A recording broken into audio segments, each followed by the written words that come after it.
halka ka tartanka ciyaaraha orodada maanta halkan waxaan u taaganay tartanka sidaas awgeed maxamed faarax waanu wada hadalay waxaanu ku nidhi caalamkaad ka soo badisay laakiin halka kan maanta inaanu annagu kaaga badinaaba laga yaabaa waxaanu diyaarunahay orodada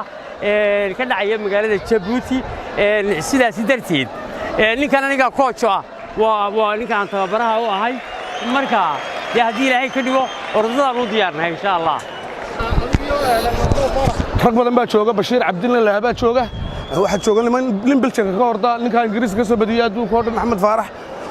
Afrika waligood ma iman halkan waa Afrika anaga ku nool